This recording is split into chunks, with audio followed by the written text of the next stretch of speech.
खुशियां बांटने से बढ़ती हैं। ये हमारी इस प्रकृति का एक नियम है कि हम जैसा बीजेंगे हमने वैसा ही फल काटना है। उस ईश्वर ने हमें ये आंखें दी हैं ताकि हम नेत्रहीन लोगों की सेवा कर सकें। उस ईश्वर ने हमें स्वस्थ जीवन दिया है ताकि हम दिव्यांगों की सेवा कर सकें। उस ईश्वर ने हमें बिजनेस दिया, नौकरियां दी ताकि हम ऐसे असहाय परिवारों की सेवा कर सकें। लेकिन अफसोस इस बात का है कि हम लोग प्रकृति के इस नियम को भूल गए हैं।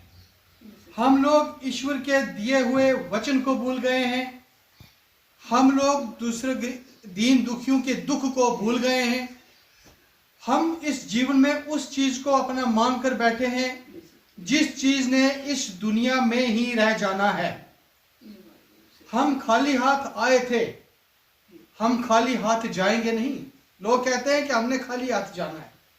हम खाली हाथ आए थे, हमने कर्मों की गंठड़ी को लेकर जाना है।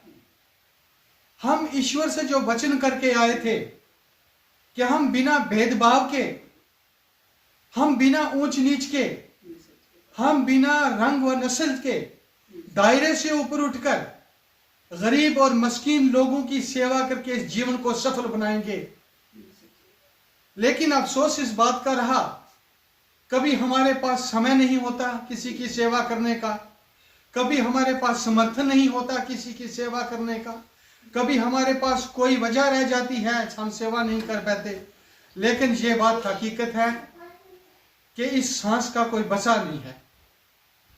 किस मोड़ पर उस परमात्मा ने क्या कर जाना है यह परमात्मा ही जानता है।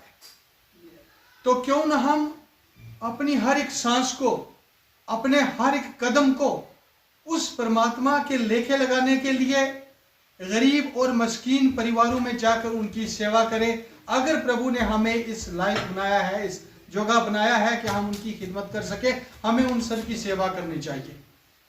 ईश्वर हमें देने वालों में रखे, हम मिलजुल कर सारा परिवार इन लोगों की सेवा कर सकें।